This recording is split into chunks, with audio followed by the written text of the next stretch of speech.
let's get going. Has everyone found a seat or a standing spot? Okay, great. So the previous session teed us up nicely for this session.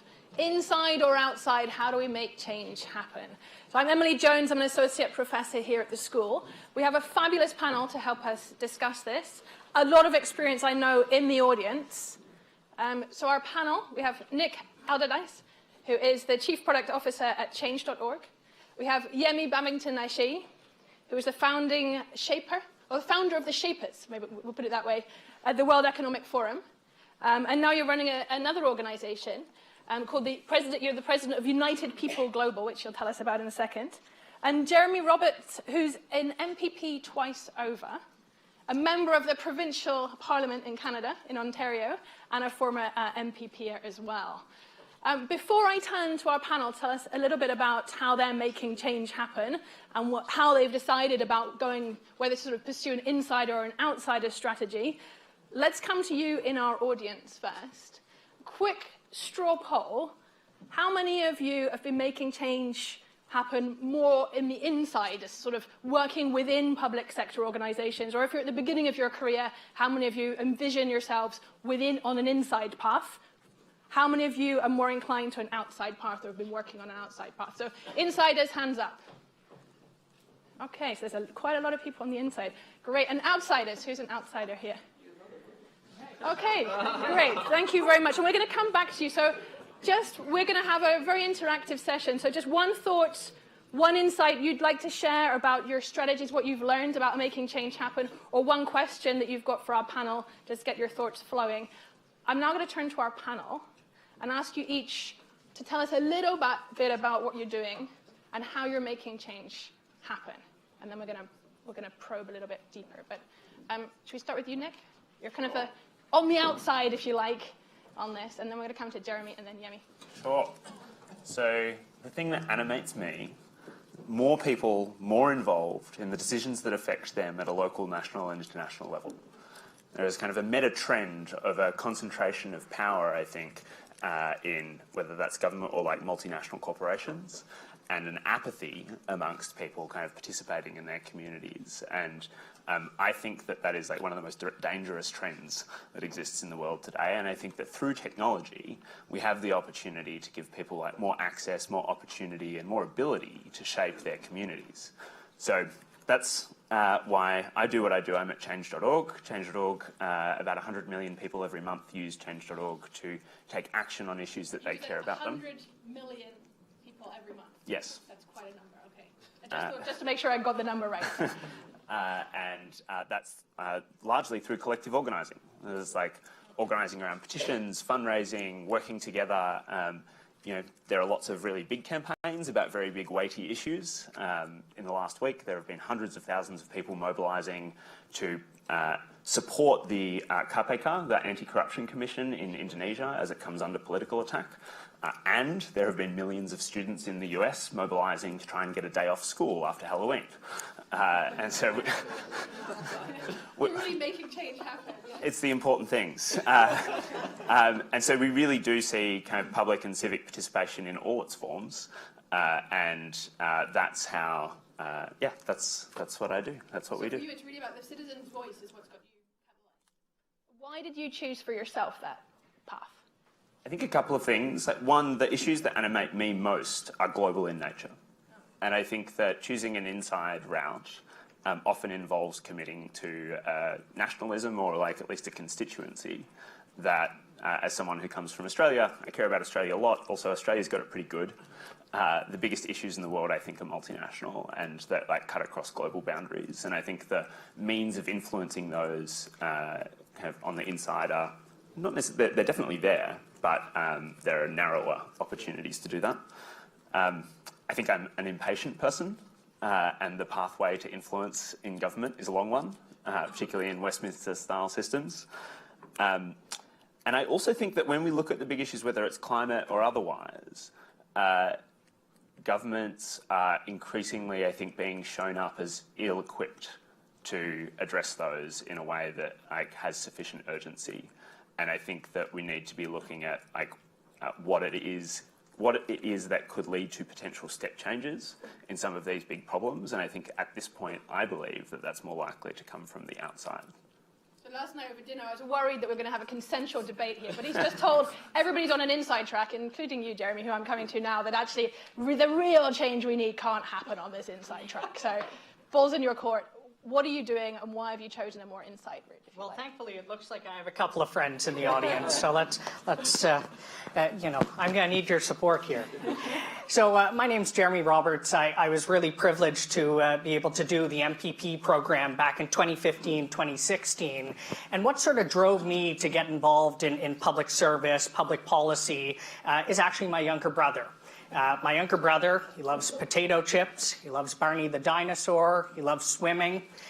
He also is nonverbal autistic, has a severe developmental delay, and suffers from epilepsy. So over the course of my life growing up, my brother's challenges posed a lot of hurdles for my family in accessing healthcare supports, social services supports, education supports in my home province of Ontario in Canada.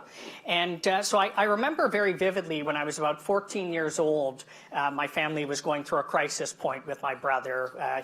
We couldn't keep him in school because he was having violent outbursts. He was having tantrums at home. He punched a hole one night through his bedroom wall into my room.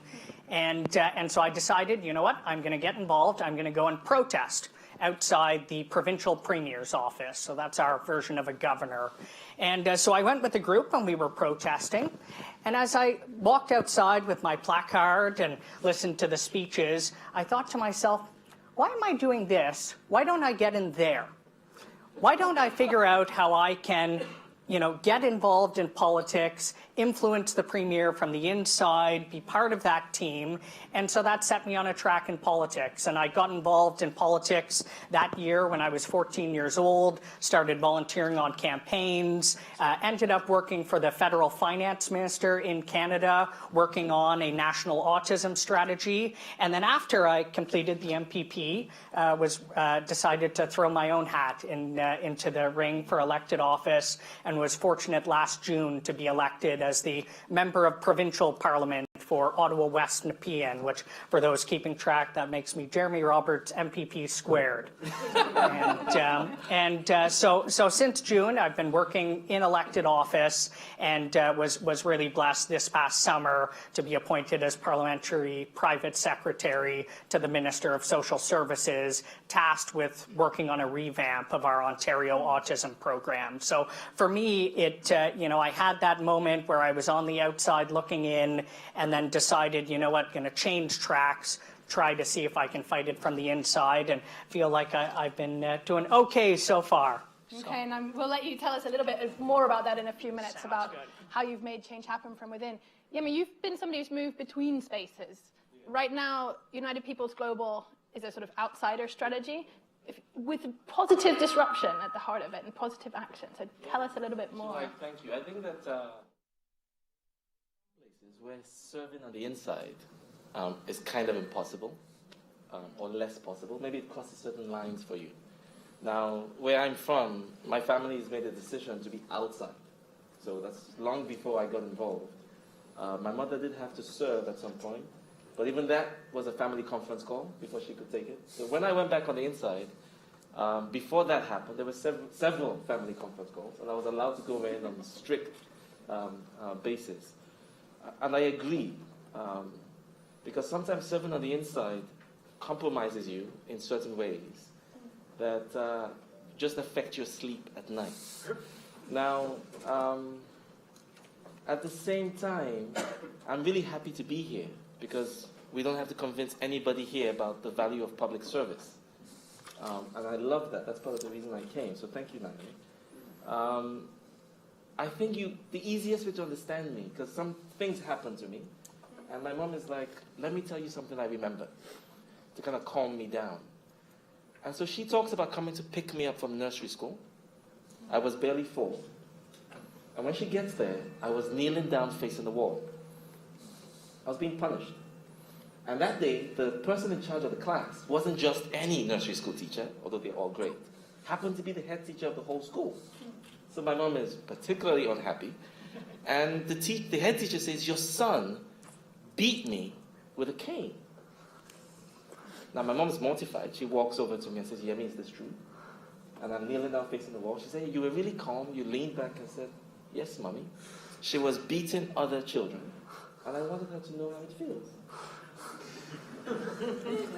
Now, my mom goes back to the teacher who explains that she was disciplining other students. I had nothing to do with it. And I came out of nowhere, grabbed the cane, and started beating her. Now, anybody who's worked with me, and you can check my resume, everywhere I've been, I can't change who I am. And so I just have to do something. When I see injustice, when I see any kind of thing that isn't right.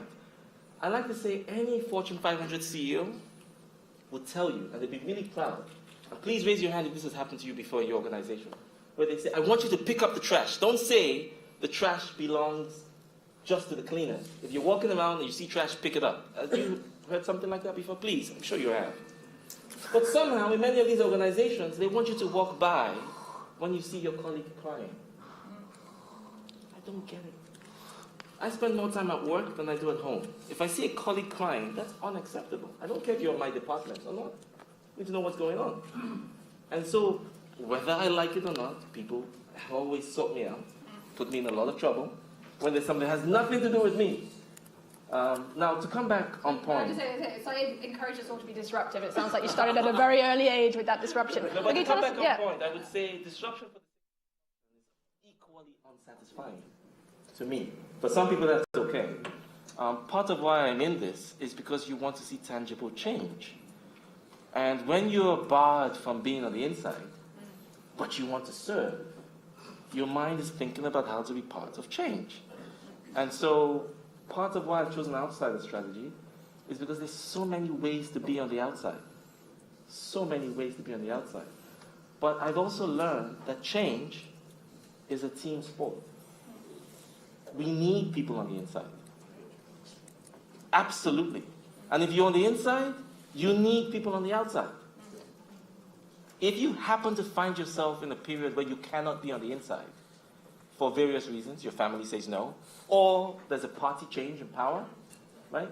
Or there's some policy, like locking people up in cages, that you disagree with, I encourage you to come on the outside, but you must do two things. One, be part of positive change. You can't just say, I'm not involved. So there's ways to contribute from the outside. So one, be part of positive change. Number two, be part of making it possible for you or people like you to be back in on the inside. Because we always need people on the inside. If you're on the outside and you're not doing one of those two things, please let me know your reason, because I think it's unacceptable.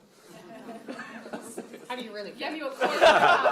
All right, so let's run with that thought. Let's run with the exploration of the outsider strategies. Okay, so let's probe that a little bit, and then we're going to come back to the how do we make change happen from within, and then we can talk about how to join them up a little bit. But probing the outsider strategy, and I'm calling on people that are particularly pursued this route in the room as well to share their thoughts. But you've mentioned a range of strategies, and I'm going to come to you, Nick. What does that look like? So we think of outsider strategies, we think people on the street, right? And I'm just thinking, think of now Chile. We've seen a lot of people on the street in Chile the last few weeks. We think Sudan, the regime change that was brought about by very courageous people taking to the streets.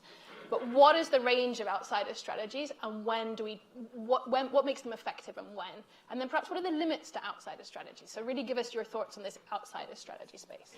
Yeah, so the thing I want to echo and build on is rarely does outsider strategy work without partners on the inside, and same vice versa. Like both are necessary. Well, not always, but both are necessary, but insufficient. I think when people think about outsider strategies, it's often about the big public mobilisation, and I think that works in two unique situations. One, it works where it's drawing attention to something that was otherwise didn't have focus. Time and time again on change.org, the campaigns that win are basically bringing focus and attention to something that just previously was flying under the radar. And all that needed to do was raise the salience of that and focus attention. And once that was done, then partners on the inside who have good intentions and the general public who may not have considered how this issue was affecting them come together in a way that brings change forwards. I think the second case is where there is too much inertia associated just with the progress that's being made on the inside, and there needs to be some sort of catalyst. Sometimes that catalyst is about exercising power. It's people on the street. Sometimes the catalyst is about a certain story that captures attention. And so an example of this, I think there's increasing amounts of polarisation in the world, people increasingly dismissive of alternative ideas, not because they're bad, but because they come from the other side. And I think there is a power in personal story that we increasingly see. An example from Australia, where for a long time the idea of medical marijuana just not something that would even be considered, and ended up being progress on that from a Conservative government because there was this young man who had terminal cancer, who certain type of marijuana oil helped treat seizures associated with his treatment, and his parents, one of whom is a former policeman and the other of whom is a nurse, found themselves in the position of being his drug dealer, and could go to jail for being his drug dealer. And their story and their integrity in their lives, in who they had been, reframed that issue and kind of allowed it to cut through in a way that was not partisan anymore and enabled progress on that issue. And so that's what I mean when I say it kind of catalyses something that had too much inertia or too many barnacles associated with it. Where it doesn't work, I would say, is where there actually just isn't enough power. There is an enormous number of vested interests in the world, and when those vested interests kind of match up with the ability to popularly mobilise, the ability to shape public opinion, or the ability to cut through, if it's not there, then it can be worse than send you backwards to try and force attention on something. And I think it also doesn't work when that partnership doesn't exist, when there aren't the people with good intention and alignment on the inside who are able to partner and help take things forwards. Okay, great. So it sounds like a lot of this is really drawing attention to issues, making the human side of it really compelling, but then a real question about the limits to these strategies. People in the room who've got experience of working on the outside, we'd really welcome some comments. Anyone who's skeptical about the outsider strategy and wants to ask a question or a challenge, so I'm going to invite 3 or 4 comments now, or questions. Keep them concise, and please just say who you are. Gentleman at the back there, yeah. Hi, very interesting, thank you. I wonder how you end up... I'm the editor of the Madras Courier. It's a digital publication, and we write a lot about public policy and stuff. How do you fund these things? Whether you're inside or outside the government, funding is a major question. And yes. Great, thank you. Let's bring a couple more. Shrenik. From outside, disruptive change. Yep, lady here. I'm going to come here. Yeah.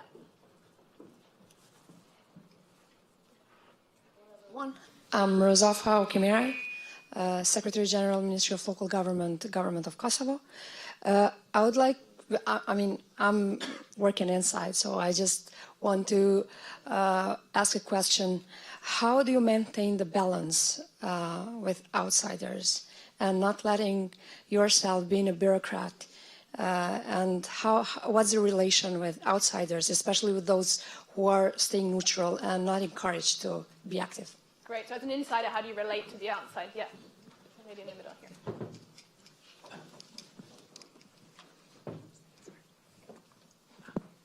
Hello, thank you for this discussion. I'm Ivana from Ukraine. I'm MPP alumni from Cambridge. And now I came back to Ukraine, and now I'm a volunteer for an NGO working on the civil service reform.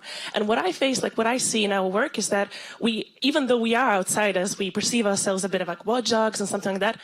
We can't survive, we can't drive change without the insiders. So I would be grateful about some examples of successfully doing outsiders' jobs without the insiders. Is it possible without this balance, or is it impossible this? Because I see that it's impossible from my perspective. Thank you. Okay, great. Thank you very much. And let's go. I can see gentleman in the purple shirt at the back there. And then there'll be more chances to ask questions. I can see a lot of contributions, one from the floor. morning. My name is Roberto Vinay. I'm originally from Brazil, and from the outside. My decision basically was don't do anything with the government, do it all by yourself, and try to build a template that others can use. I don't think it's a solution for everything, but it's been working well so far. A little bit more about what exactly you're doing in this outside space. To establish the Art Foundation to sponsor arts and help Brazilian artists to live and to get exposure in Brazil and outside. Okay, great. Thank you very much. Let me come back to our panel, and I'm going to come. Sorry, I can see another. You put your hand up 3 times. I can see you've got an urgent point to make. Please do come in. Go on. I'm breaking my own rules here. But. Okay, my name is James Boyman Rogers. I write on some of these issues. How do you deal with outsiders and who have legitimate aims or objectives, but end up really trying to put others down? I'm thinking of people like Trump, or I'm thinking of people like the nationalists in Hungary and other places like that. They do have some legitimate objectives, yeah. But that objective is really from looking at people who are already in power in the majority, being in a position to suppress other people who are from the minority and a weaker position. Great, thank you. So in a way, you've got a lot of contestation on the outside, and how do you adjudicate if you're on the inside between these competing claims coming from the outside as well? All right, I'm going to come to Jeremy now on this, because you've said on the inside, but I know you've got a lot of thoughts about, as an insider, when it can be useful, when outside strategies work and when they don't. So a few of these questions. Let me try and tackle the first 2 questions, because I think the latter 2 are better from Yemi and Nick. But the first 2 questions about how do you divvy up resources. As somebody on the inside who's part of the political world, when I'm thinking about political issues that we're going to put on the agenda, we're typically looking for 3 criteria. We're looking for issues that are salient, that are out there, people are talking about them, people are aware of them. We're looking for issues that are personally relevant to people. We want it to be something that if we take action on, a voter at home thinks, oh, they're taking action on this thing that will impact my life. And the third thing we're looking for are issues where we can differentiate ourselves from our political opponents. So those 3 issues, if you can tick off those 3 boxes, I feel like a government is more likely to act on it and to divert resources towards it versus other issues. So I think in this broader conversation, where the outside can be particularly impactful is when the outside is able to demonstrate that an issue ticks off those boxes and bring the issue, perhaps make it more salient, or demonstrate by sheer numbers of people who are perhaps protesting or engaged that it is personally relevant. That, I think, is where the outside can be impactful. Where the outside has limitations are on those issues that don't necessarily tick off those boxes. I'll draw again on my own personal experience. The issue of supports for individuals with developmental disabilities, it's not as salient as climate change, economy, jobs, healthcare. It's personally relevant to the people who it's personally relevant to, but perhaps not for the broader populace. And on differentiation, you're not going to see a huge amount of differentiation between parties on an issue like that. So I think those are the issues where you need somebody on the inside who is able to kind of put it on the agenda forcefully, using their agenda-setting power. So that's the first question. The second one, very briefly, was on, the second question was around outsiders. How do you maintain balance? How do you maintain balance? Yes. So when I'm looking at an outsider group, I'm looking for them to behave in a particular way. So a successful outsider group, in my opinion, follows a wheel. So it starts with a clear and concise ask of government, moves to pressure. That involves a number of things, writing to politicians, meeting with civil servants, might involve protests, petitions. And then if the government takes action of some sort, that group provides praise. and then they return back to the top to ask, and they work around that cycle. And the outside groups that I think fail get caught or miss one of those three parts of the wheel. So that tends to be how, as an insider, I'm expecting outside groups to behave in that way, and that's when I'm more likely to act on something. So clearly articulated demands, pressure, and then reminding yourselves to praise government when they actually follow through on what you've asked for. There's some other questions on the table about the effectiveness of outsider strategies. Yemi, do you want to pick up on some of these questions? I think for the 4 questions we heard, or 5, I want to remind people that the whole idea that change is a team sport. So you're working with people, both on the inside and the outside. And there are very few things that I would say are in that public domain that you can go off and just do by yourself. I don't think that's a good idea, in my experience. I think that there's slippery slopes on both sides. So on the outside, the slippery slope is to think you don't need other people and you're just going to do it. I remember an example of a bunch of activists who tried to rebuild the old cultural walls outside the city of Kano in northern Nigeria. And they did it by themselves. I mean, it's almost a fairy tale. When the rains came, their walls got washed away because they didn't have enough resources to build them really well. And so they went back to the drawing board and tried to see who else they could engage. If you want more on that story, I can connect you with those people. But on the inside, there's lots of slippery slopes. And I was a technical advisor for economic growth. I'm going to hold you on that one, because we're going to come to the insider in a minute. Okay, so let me leave that. Slopes, but let's stay on the outsider strategy and how to make them work. And whether you can ever get an outsider strategy to work if you don't have an ally on the inside. Like, how do you find those insider allies if you're on the outside and build that team?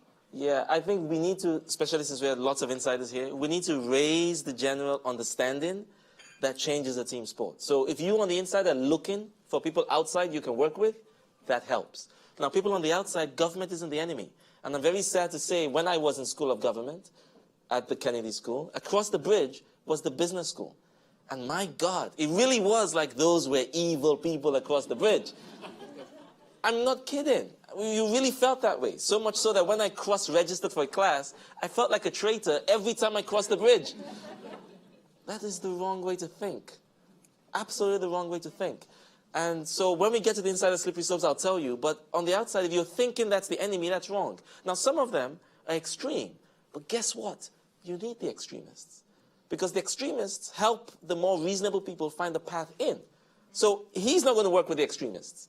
But then he sees your organization, you guys are more reasonable, he'll sit down and talk to you, right? So it is a team sport. And I would say integrity is key in everything you do. Don't fake it.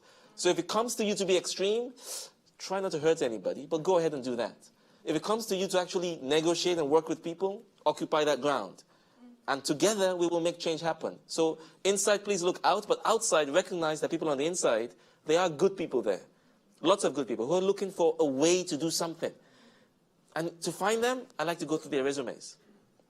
Look at what they say. A lot of the good people, the way sometimes good people survive in bad ecosystems is they keep their heads down. They try not to say too much. But quietly, they do good things. You can find them, look through their background, look at things they did much younger, and you know it's in there somewhere. Then you have a strategy of how to speak to them, who to speak to them, to bring it out. I've learned how to make change happen. You won't find too much of me online, but I've learned how to make change happen without being in the room. So as an outsider, it's such a powerful tool. That means giving up credit for some of the stuff you've done, but it's not about you, right? Right? It's not about you. So the most important thing is to focus on what you're trying to change and think who can change it. And if you're playing the game at that level, you will have many more wins. Yemi, you're shocking all the politicians. It's not about us. Heaven forbid our egos would get in the way of But especially from the change outside, strategy. if you really want to change something, it's not about you, it's about the change. And it doesn't matter who's going to move the needle. But I think you've added something to our agenda here. So we've got the kind of raising stuff and the salience of things, getting people really engaged, getting the politicians to pay attention to it. But then you've got to have the dialogue with the insider. Yes, you've got to really find the insider. And then it sounds like what you were saying, you've got to have a clear set of asks and a sense of what actually, we've mobilized this big public sentiment, but we've got to think about what that translates. Thank you. And just to tag on to that, one of the things that really decimates the outside is the infighting amongst the outsiders. They fight for funding. They fight for, like, visibility. They fight for everything. And it's just, if you take a step back, it's like, it doesn't make sense. It really doesn't make sense. So I would say for those who are on the outside, that's something else you have to be very careful of. We put what we focus on, we put it online. If you want to copy us, people often come and say, can we use your 4 Cs? We're like, hell yeah. And if you want to give us credit, that would be nice too. But if you don't want to, just use it anyway, right? But a lot of people fight each other. But the sky is big enough for many birds to fly. So if you take my funding, I'll go fight funding somewhere else, right? Yeah. You just keep working. But anyway, I would say that fighting between outsiders is probably one of the worst things for people on the outside. And then, Nick, your final thoughts on this sort of outsider strategy, and I'm going to then turn to the audience for questions on the insider, and all of you for your reflections on the inside. Slippery slope or a way to make change? Nick? I think the first thing I would say is, hopefully, some of you may have heard of the concept of the Overton Window. This is the idea that what is the acceptable middle ground shifts based on where the extremes are.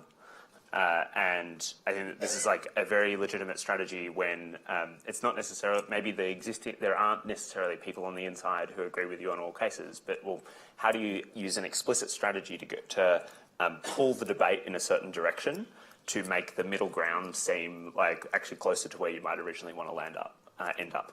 So I'm on the board of an organisation, we're fighting for paid parental leave for everyone in the US. One of the only countries in the world that doesn't have it, and we have explicit strategy to move the debate in a certain direction in order to create space for compromise that may not end up being us, that may end up being someone else. But Nick, can I push on that a little bit, because we've seen a lot of people take to the streets. I'm thinking Occupy movement. A lot of people were really angry in the wake of the global financial crisis. They took to the streets, and a lot of people would say, actually, it really just achieved nothing. Yeah, right? You think Extinction Rebellion now, again, there's a real concern. Well, actually, is it going to deliver? They don't have the clear asks. Are they actually affecting change? Are they really moving the Overton window? And I think that this is a really great example, because I think that when looking at Occupy, for example, it's relatively easy to draw a direct line from the focus that they placed on economic inequality to the policy direction of the Democratic Party in the US right now. The Democratic Party as a whole has moved substantially to the left in the way, and the salience of economic issues and economic justice in particular is central to US political debate in a way that just wasn't true 20 years ago. And so when you look at Occupy, yes, maybe they didn't have any direct policy asks necessarily achieved in that moment. When you look at when we step back in 20 years' time and go what were the cascading effects of the amount of attention that was placed on this issue, I think that it's entirely possible that we see some very big results as a result of that. And my hope is that Extinction Rebellion is the same, because I don't know about you, but I don't have a huge amount of faith in our political system to solve the climate crisis at the speed at which it needs to. And so having a group and a movement that is saying, actually we need to treat this with the seriousness that it deserves, and that means being extreme, if that's what's required, I don't know. If something else is working, I would love someone to talk to it, but it doesn't seem like we're making progress in many other ways. Now, before we segue to the inside, just very quickly tag on that. Very quickly. Yeah, you raised the point, which I want to flag two things on the outside. So the fact that very often outsiders don't have an ask, I think that is a big problem. A specific example, how many of you follow the yellow vest movement in France? They call them the Gilets jaunes. Now, obviously, I study this stuff, so I watch all the time. For weeks, they were proudly telling people, we have no agenda. People say, what do you want? Well, they were protesting against the speed cameras. I know that sounds a bit strange now, because they have a few asks now, but please go back and check it. For weeks, they were proudly saying, we have no leader and no agenda. That's not always the best way to make change. You need an ask. The second flaw, I would say, and this happens every day. Next time you go online, you'll see it. People are so keen, especially on the outside, to say what you don't stand for. And while that's powerful and exciting and energizing, I would say if you're really trying to move the needle, it's equally important to say what you do stand for. And it sounds so sensible when you hear it, but I promise you, go online today, go online tomorrow. Every single day, people say what they don't stand for. And it isn't always obvious what they stand for. So I would say define that is something else that makes the outside powerful. It comes back to what Jeremy said about having a clear ask. And knowing what you stand for is exactly one of the attributes that Kate flagged in the earlier thing. So it's really important to think about not just what we stand against, but what is the actual positive change we're looking for. What is the change we want to see? All right, let's segue now to the insider strategy, and I'm going to come to the floor for questions and contributions. Before I do so, I'm putting two things on our agenda for today and tomorrow. The big changes, the systemic changes. We've got several sessions on climate change. How do we make change happen with these big systemic issues? By the end of the conference, please let us know. We've only got 15 minutes left for this. I don't think we can solve that one. But the other one is the regulation of big tech. Right, so Nick's taught us something, which was while you've got big vested interest, it can be really hard to change the dial. I think banking crisis, global banking, there's big vested interest there. I think global digital, there's some really big players. So how actually do we regulate effectively some of these big spaces where there is a big concentration of power? All right, let's come to the insider strategy. We've heard quite a bit on the panel about quiet inside strategies. We've also heard about the political moves of actually taking the political route, becoming a minister and making change through the politics. Nina's got her hand up. Right, let's come. There's lots of contributions. So I'm going to try and sweep the floor a little bit, and I'm going to... This corner is very quiet over here, so I'm going to come over here in a second. Let's hear from... Is it Nina just had her hand up? Yeah, you got the mic. Good. All right, just hi. Briefly who you are, and then your question. Yes, hi, my name is Nina. I come from Denmark. I sit on what we call the Youth Climate Council there, and that's why I'm here. But on a day-to-day basis, I work in the European Parliament. So I have the great joy of being both working on the inside and then also being incredibly frustrated with the inside as I work sort of on the climate agenda. And I think the debate, it might be a bit sort of has the wrong perspective here, because I think it's always a question of what is it that you want to change. So that's what you need to figure out first, and then from there, then figure out what are the best alleyways. So I think, as Jeremy was saying, if you have an issue as autism, then it might make sense for you to go work, through science, but also through politics. It might not make sense to go demonstrate. And for me, working on the climate agenda, I very much agree with you, Nick. I don't see the change happening. But what I do see is that politicians, they are moved. They just swing by what will make them elected. So whether that's money in some countries, or whether that's public pressure, that is what, is going to determine what actions they will take. Somebody asked in the earlier session, do I take an insider route or an outsider route? And what you're saying is figure out your issue, figure out the change you want to see in the world, and then look for the right avenues. Great, let's come. Go on, there's got to be more thoughts over this side of the room. Go on, yeah, gentleman there. Hi, John Currable. I manage the research team at Oxfordshire County Council. I had this wildly complicated question that I'm going to try and simplify, which is how insiders and outsiders can, in a time of kind of austerity, retrenchment and polarization, support the brokers, the entrepreneurs, the kind of people who don't get a wage from lobbyists or big pressure groups and don't get a wage from institutions, but need to be there to turn the utopian, rough around the edges solutions of the outsiders and the deep understanding of why it's really, really hard of the insiders into a space where action happens. Right, you've added a new category of brokers, which are the people that are helping make that outsider demand real. And they're not on the payroll, which is an interesting thought as well there. Thank you. Let's come up to the back here, and then we'll come forward.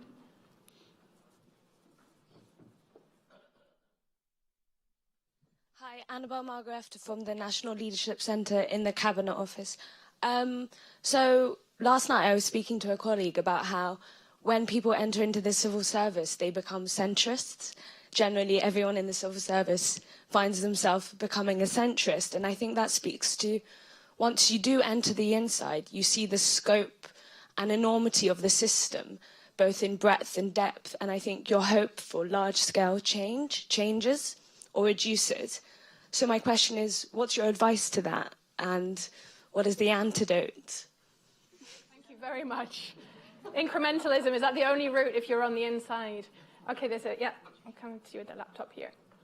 Can I get a mic? Thank you. Thanks, Lucy, just here.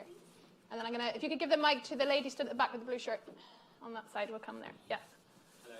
Thank you so much for the session. My name is Vinay. I work as a maxillofacial doctor in Northwest London, and I was a secretary of a political party in my constituency in Northwest London. I won't say which one because I left last year, and that's about my question. I've always told that there's no substitute for maturity, and of course young people, especially in the UK, want to get involved with politics, I'm finding.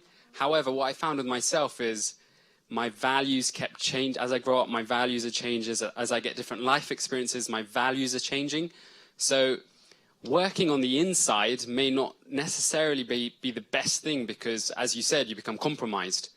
But I just wanted to ask about how, when is the right time to go on the inside? Because I can see a great scope for change, but at the same time, you become compromised. So if that articulated well. Compromise and integrity. Right, you have the last question, and then we're going to come back for your panel, and we're going to have to continue this over coffee break and over the next 2 days. But yes, please. Hello, my name is Yoke Mudzi, and I'm at the Said Business School. Yemi, something you said struck a chord. Sometimes serving on the inside compromises you in ways that cause you to lack sleep. I'm originally from Zimbabwe. If anyone knows anything about Zimbabwe, you would understand why that strikes a chord. And so I'd like to ask a question that within contexts like that, when does it become necessary or unnecessary to enter the system? And how do you make change in what has been seen as dysfunctional for your full lifespan? Thank you very much. It's a really important question. I'm going to come to Jeremy because in a way you've chosen this insider route. How are you making change happen? How do you do it on the inside? And do we have to give up hope if you're on the inside of any real systemic change? Yeah, I'd like to tackle the two questions here because I think the answer is quite similar for me. I like to think of myself as a relentless incrementalist. That you know, when I made that decision when I was 14, 15 years old to choose the political route, I knew that I wouldn't be making change overnight. I knew that there was going to be a long path ahead that I would have to, for lack of a better term, play the political game and figure out how to climb up the ranks. And so I started volunteering on campaigns, got a junior staff role, switched into a minister's office, climbed up the ranks there, came to Oxford, got a degree behind my name, went back, ran for office, and now climbing up the rung as an elected member, you know, with the goal, of course, of reaching a point where you are in a decision-maker point of view. So I knew that it was going to be a long game and that I may not see the day-to-day change that you might get when you're working on the outside, but if I felt that if I could reach a point where I was a decision maker, I would have a better chance at getting that big change. And so it really is piecemeal. You know, over my career, there was when I worked for the finance minister, we got funding for a national autism strategy. We put a group together, they developed the plan, and then there was a change of government, and the new Trudeau government decided not to fund our national autism plan. So, you know, you 2 steps forward, 1 step back, but now I'm in a new position that I wouldn't have been in were it not for the work I had done previously, where I'm now getting a new chance to impact change on a broad level. So I do think it is incremental, and I don't think that's necessarily a bad thing. You do have to work through the steps. On your question about you know, choosing the political route, it's something that I think a lot of people, young people, struggle with because they don't necessarily identify fully with one political party or another.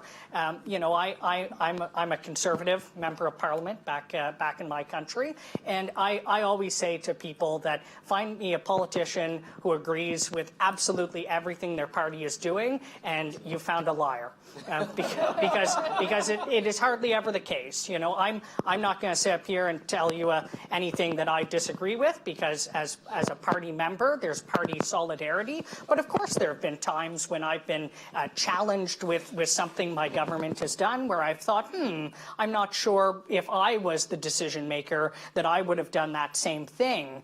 You know, but ultimately, you face a decision at that point. Do I leave the party? And in my particular government, we had a member of my party's caucus who left the government and became an independent member of Parliament. And she got about a week of really great media coverage that brought attention to her issue. And, you know, she was a star in that particular community that she was fighting for. But I can tell you now, she has no influence. She doesn't come to government caucus meetings and get to review new legislation and make comments on it. She doesn't get access to the premier. She doesn't get access to the ministers. And so, you know, in a sense, I think she made the wrong decision in that particular instance. I've always chosen to stay on the inside because I think I can have the greatest impact on the issues I care about by being on that track and continuing to move forward like that. I'll ask you one question, which is the broker question. Are there ways in which you as an insider looking for change can actually leverage on the outside? Because we're sort of thinking this as outsiders pushing government officials, but there's people on the inside who want change. Oh, yeah. How do you work with the outsiders effectively? Oh, absolutely. I mean, if I'm working to impact change, I want to pull together my stakeholders. So, for example, the work I'm doing on autism right now, we're trying to develop a treatment program for individuals with autism. Treatment for individuals with autism is very expensive. We're talking $80,000, $90,000 a year for a family. And so originally the government kept coming out with, this is how we're going to deliver it. And then the autism community would come back and say, no, that's not how you should deliver it. So finally I pitched to the minister and I said, listen, we have a budget, $600 million for this program. Let's pull together a group that includes parents with kids with autism, clinicians, researchers, service providers, individuals who have autism themselves who are adults. Tell them you have a $600 million budget.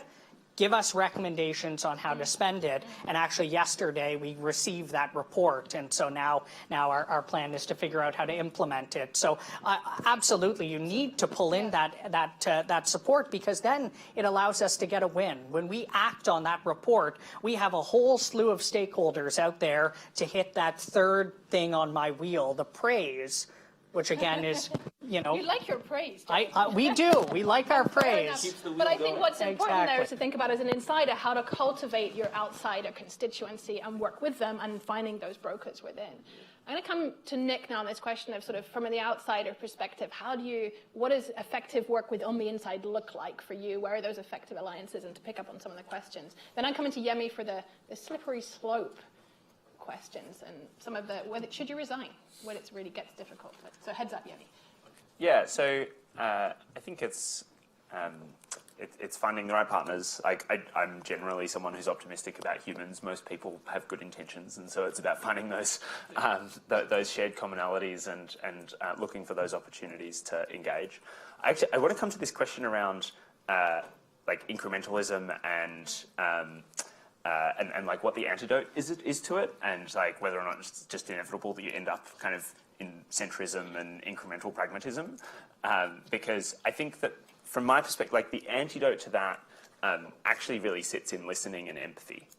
I think that it is as long as you're talking to people who are like directly affected by really like big problems that like you may have some ability to do something about, like it is hard to start from the question of what's possible. So go, this is an unacceptable situation. Like when you're talking to mum whose daughter has just been locked up for life for a non-violent drug offence, who's working 3 jobs a week and who has lost like 2 kids to police violence, kind of starting from the question of, well, what's possible in the system, like is just a much less relevant than what's acceptable for us to try for.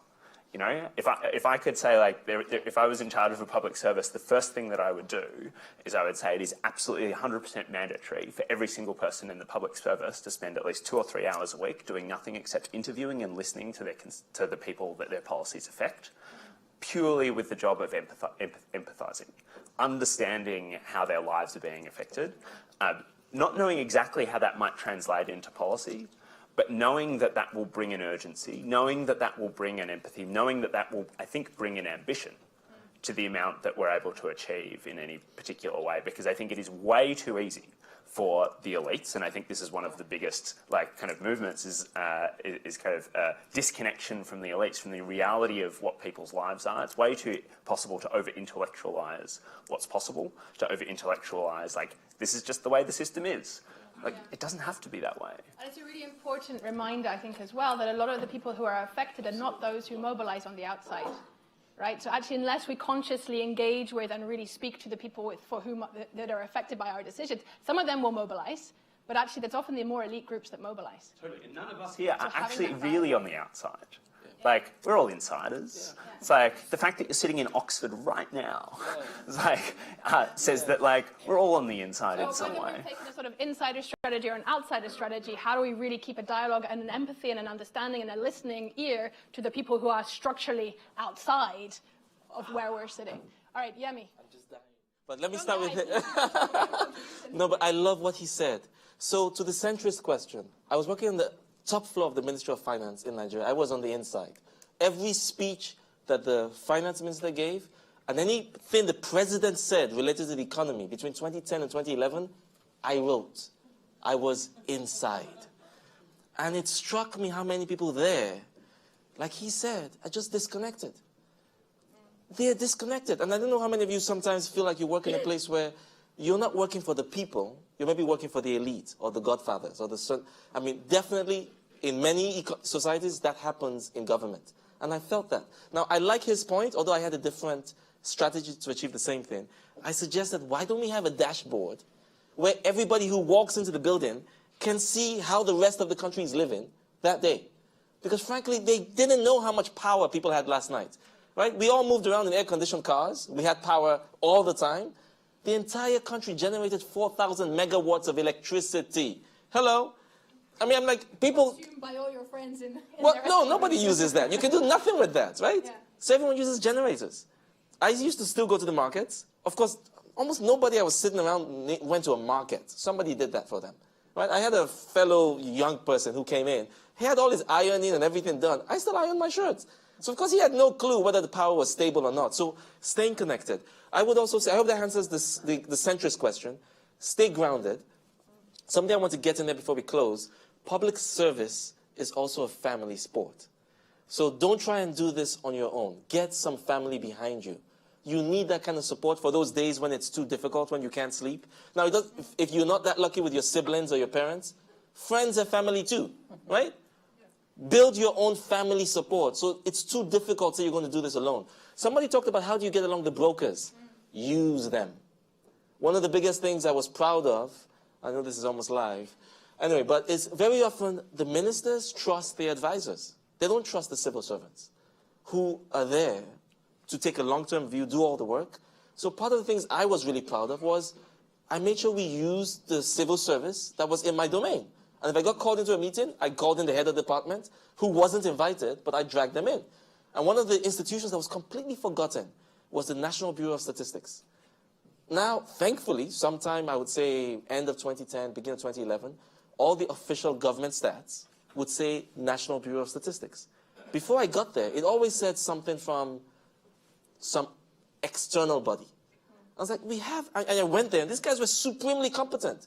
But they knew the politicians were not competent, so they just kept their head down and were doing their work. So I'd say if you want to support these people, use them. Bring them into the conversation, quote them, all of that stuff. Now, to your point about, your question was, how do you make change possible when it looks like it's been that way all your life? Was it something like this? They're really dysfunctional. So, you know, when you choose to go in, when you just see this civil service that just looks so dysfunctional, your heart sinks. Like, yeah. if you're going to go in. Try and connect yourself. So ask yourself what is possible. And the reality is, change, when it has to happen, is going to happen with or without us. Now, it is a privilege to be part of that change in our lifetimes. So ask yourself what is possible. And if you can get for yourself your own answer to the question, what is possible, then you will be looking at any issue with fresh eyes. Now, I used to teach statistics to graduate students as an undergrad. I loved math. And it really helped me. Because one of the things you realize from stats is it's all historic. Now, of course, the trend line is there for a reason, but it's still historic. And sometimes we mistake what is historic for what's possible.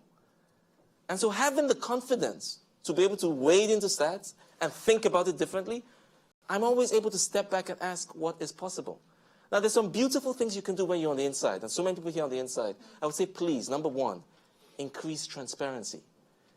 That whole thing about people governing for the elite or not governing for the people, you can help reduce that by increasing transparency.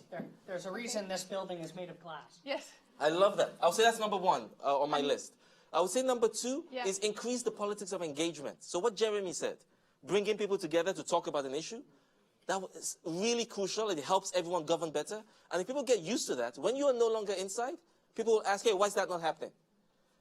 Number three, I would say, of course, if you can avoid corruption. So I got offered, I was in charge of fiscal incentives. Do you know what that is, roughly? So duty waivers, tax waivers. I got offered bribes. It was ridiculous. Even from people who studied with me overseas. Right? They got appointments because they had a friend in a high place. So they'd come intimidate me. Yemi, use your muscle. And I explained, listen, I'll make sure your file gets treated. Right? But I don't need anything for that. That's my job. So to the extent you can do that, that is awesome. Now, some slippery slopes. And again, I spent time with very good people. We're all guilty of this. And this is where it's good to stay grounded. Slippery slopes. Number one, we know better.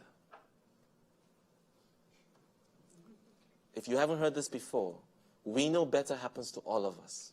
You've looked at the problem long enough. You've thought about it hard enough. So you think you know better. Please engrave that somewhere. Good people do bad things because of that reason.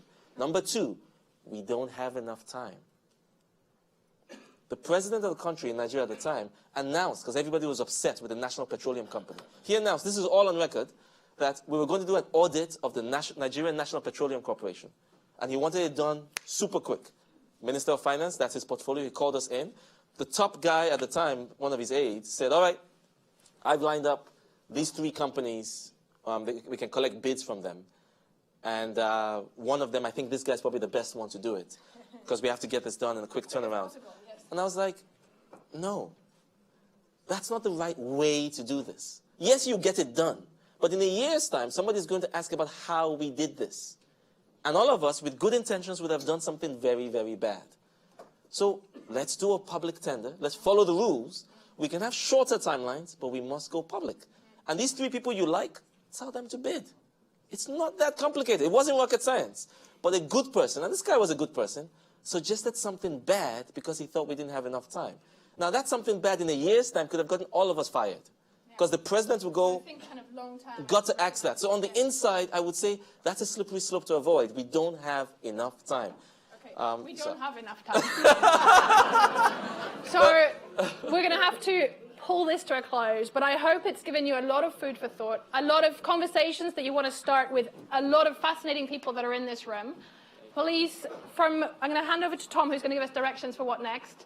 Coffee's outside, but maybe, Tom, do you want to say your piece, and then I'm going to thank my panel.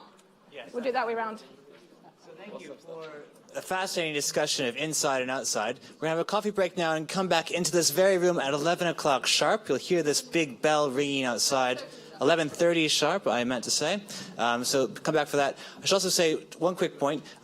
After every session, you have a form in your packets, which is an evaluation form, so you can jot some feedback down there so we can make sure we are improving and getting better and better over time. And we'll come back after our final... And yeah, some recognition and praise for Jeremy would be great. But the other important thing to say is that our lunch break will extend until half an hour longer than usual, because unfortunately, Mayor Pete Buttigieg, who is going to give us a video, the campaign wasn't able to get us that video in time, so we're not able to show that to you today. We have some written comments that we can share with you, though, if you like. So we'll extend our lunch break by half an hour. So see you back here at 11 o'clock sharp. Thank you. Okay, we're going to... Hang on, sorry. Sorry, one last thing, please. Yeah, please go. You guys are good people, which is why I decided to come here. So whether you're on the inside or the outside, last piece of advice. I've told you, you can make change whether you're in or out, whether you're resigning, but you don't give up. If you find yourself in a difficult spot, right, and you can't find a way to stay inside, then I'm going to beg you to resign. Why? So, number one, if you're sticking around for too long, a few bad things can happen. Number one, you burn out. Don't burn out, because we need you. And this is particularly bad for people on the outside. Don't burn out. That's a capital offense. Number two, don't let anybody kill your passion. This happens a lot on the inside too. If you find your passion is dying because you're following reasons or like protocol and stuff, call me, all right? I'll help. I'll connect you with people. That can't be allowed to happen because we need you. And then number 3, don't get disillusioned. You got in this game for a reason, right? And you come in, don't start thinking it really just isn't possible. Again, if you really have that problem, get in touch. We need a book of life lessons. All right, but please stay in the game. Please stay in the game. Thank you.